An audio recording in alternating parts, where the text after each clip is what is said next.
Assalamu alaikum, and today we are going to be talking about the types, यानी कि जो creative writing के exam हैं या जो जॉनर्स हैं उसके बारे में, और बिज़नेस राइटिंग की जो मुख्तलिफ टाइप्स हैं उसके बारे में हम बात करेंगे।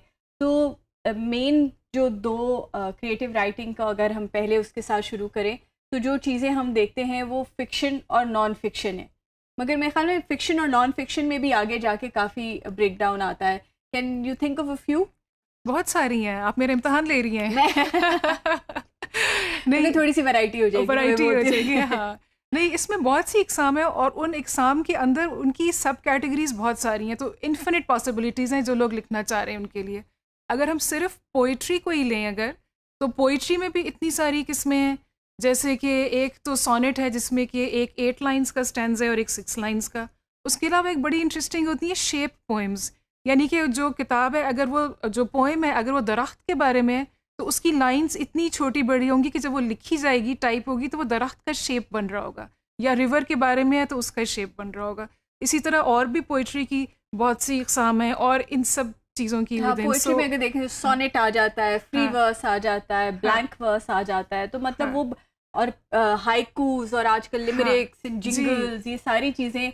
और अब तो पोइट्री का बड़ा डिमांड है, और वो हम पहले देखा करते थे कि पोइट्री जो है ना वो एक बड़े ट्रेडिशनल तरीके से लिखा जाता था और उसका एक किताबचा निकलता था, ये किताब बनती थी, या ज़्यादा आपको लंबे लंबे पोइट्री के ख़तों खिताबत में इस तरह मिलते थे, या किसी डाइजेस्ट वगैरह में या मैगजीन्स में छपते थे। मगर अब तो आपको व्हाट्सएप बहुत होती है, पोइट्री आपको एसएमएस पे मिलते हैं। पोइट्री की तो काफ़ी एक डिमांड हो गई है, बिल्कुल ऐसे ही बहुत ज़्यादा। और अब ग्रीटिंग कार्ड्स जो हैं वो बहुत ज़्यादा पॉपुलर हो रहे हैं, जिसकी वजह से अब हम लिमरिक्स की तरफ दोबारा जा रहे हैं, जिंगल्स बहुत ज़्यादा इंपॉर्टेंट होती जा रही हैं। तो पोइट्री जो है वो अब एक ख़ास प्रोफेशनल जॉनर की जगह एक बड़ा मेन स्ट्रीम किस्म की उसकी एक डिमांड होती चली जा रही है।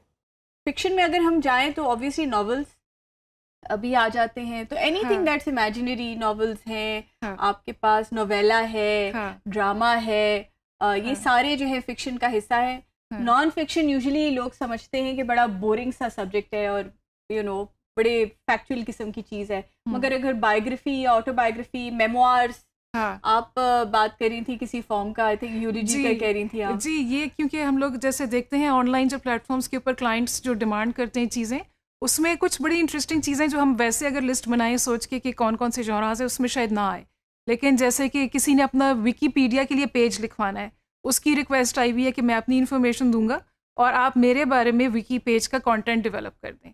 इसी तरह एक शख्स का उन्होंने रिक्वेस्ट की हुई थी, उनकी बेगम की वफ़ात हो गई है और उसके लिए वो यूलोजी लिखवाना चाह रहे थे। So these are all interesting things जो कि पहले शायद ना होती हों, या होती हों तो लोग खुद लिखते हों, लेकिन अब इसके लिए वो they are reaching out and looking for people who can do this for them, which is good news for all of us who want to cash in on that market. And also I think the whole big genre of journalism, it's growing. Pakistan में media जो है वो बहुत बढ़ता जा रहा है। I think दुनिया भर में importance of media जो है वो बहुत ज़्यादा relevant होता जा रहा है। तो जो journalistic writing है, चाहे वो articles लिख रहे हैं, आप press releases लिख रहे हैं, op-eds लिख रहे हैं, letters to the editors लिख रहे हैं, ये सारा क्रिएटिव राइटिंग के अंदर जो है ये it becomes part of it, whether it's main stream media और ऑनलाइन मीडिया। सिटीजन जर्नलिज्म एक अपनी एक फील्ड अब आ गई है, तो उसमें जिसमें आप अपना पिक्चर्स लें और अपना छोटा सा उस पर राइटअप कोई बना के and you can share that online.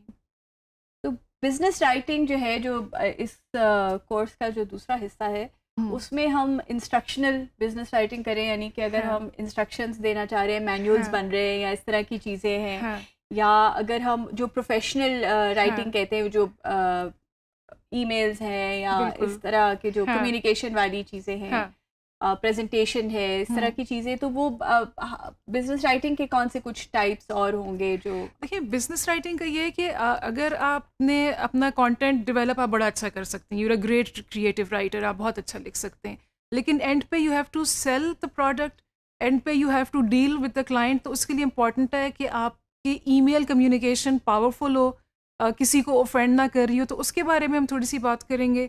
उसके अलावा रिपोर्ट कैसे लिखी जाती है अच्छी। Some of this is not as exciting as the things I just mention, fiction वगैरह थोड़ी सी डल हैं चीज़ें, लेकिन इंपॉर्टेंट ये है कि जब आपने अपना फिक्शन किसी तक पहुंचाना है तो उसके लिए आपको ये सारे, आपने रेज्यूमे बनाना है, कवर लेटर बनाना है, अपना पोर्टफोलियो बनाना है, क्योंकि अब मार्केट में जहाँ अपॉर्चुनिटीज़ ज़्यादा हो रही हैं, कंपटीशन भी उतनी ज़्यादा हो रही है। तो you have, if you want to stand out, हो सकता है रेज्यूमे सिर्फ यूज़फुल ना हो, तो आप अपने काम का कोई पोर्टफोलियो बनाना पड़े, तो ये सारे स्किल्स हम इसमें सिखाएंगे। अरे आप रेज्यूमे की जो बात कर रहे हो ना, आई थिंक कि रेज्यूमे को भी बड़ा क्रिएटिव होना पड़ रहा है आजकल। अब तो पूरे जो ग्राफिक डिज़ाइनर्स हैं उनके जो रेज्यूमेज होते हैं, they are a piece of art in themselves, कि वो ये रिफ्लेक्ट कर रहे होते हैं कि हम अपना ये जो रेज्यूमे है इससे आपको पता चले कि मैं कितना अच्छा एक ग्राफिक आर्टिस्ट हूँ। So you have to sell yourself. बिल्कुल ऐसे ही है। So I think business writing is also, you know, you have to grab the attention. तो उसमें भी काफ़ी क्रिएटिव राइटिंग के एलिमेंट्स जो हैं वो आना शुरू हो गए, and I think we be talking about this as we go along. तो बात जो सिंपल आई थिंक आयशा और मैं कर रहे हैं कि चाहे वो क्रिएटिव राइटिंग हो चाहे वो बिजनेस राइटिंग हो, बात एसेंस जो है वो राइटिंग की है। You have to have complete knowledge of the language, and that is a certain expectation in this course that we have. It's a already we expect कि आपको लिखना आता हो। अब उस लिखने को हम कैसे चिजल करते हैं, कैसे रिफाइन करते हैं, that is something that we will be sharing with you. But basics जो है वो हमें सबको स्कूल में सिखाई जाती है कि एक सेंटेंस स्ट्रक्चर क्या होता है। हालांकि आयशा आई थिंक थोड़ा सा उसके बारे में भी बात करेंगी, बट ये कोर्स जो है, ये जो मुख्तलिफ किस्म की क्रिएटिव राइटिंग और बिजनेस राइटिंग है उसको हम ज़्यादा एक्सप्लेन कर रहे हैं। हम कोशिश ये करें complete package. It may be an introduction to creative writing, लेकिन ये कि वो आपको हर उसके एस्पेक्ट का, जो उसके बिल्डिंग ब्लॉक्स हैं, जो आप रास्ते ले सकते हैं और आप कैसे अपने कस्टमर को, क्लाइंट को रीच आउट कर सकते हैं, अपने ऑडियंस को रीच आउट कर सकते हैं, we going to give you a complete package.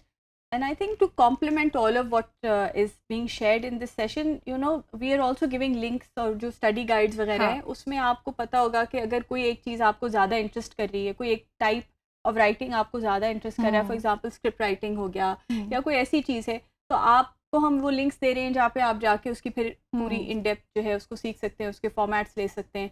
Templates के भी हम आपको लिंक्स वगैरह देंगे ताकि आपको आसानी हो कि how to take your writing forward. हम थोड़े से आपको इस पूरे कोर्स में टिप्स एंड ट्रिक्स भी देंगे, फिर अब आपके ऊपर है कि उसको आप कैसे इस्तेमाल करते हैं और आगे कैसे लेकर जाते हैं। हमें ये उम्मीद है कि आप लोगों को राइटिंग तो आती होगी, मगर हमारी कोशिश ये है कि हम आपको बताएं कि इसको हमने आपको क्रिएटिवली कैसे राइट करना है और बेहतर कैसे और आप कर सकते हैं, ताकि आप अपने लिए एक आमदनी जो है इससे कमा सकें क्रिएटिव राइटिंग से। And also maybe people don't realise at this point what they are interested in. हो सकता है जब आप उनको बताएंगी, दिखाएंगी चीज़ें, टेम्पलेट्स जैसे आपने कहा, तो फिर वो सोचें हाँ ये this is exciting, this is what I want to do. So there may be infinite possibilities. And we try to talk about types and genres which are in demand, यानी कि जिनकी जॉब्स या फ्रीलांसिंग में demand है या entrepreneurs के लिए demand है। तो हमने कोशिश की है कि जो सेशन है उसमें हम उन चीज़ों के बारे में बात करें।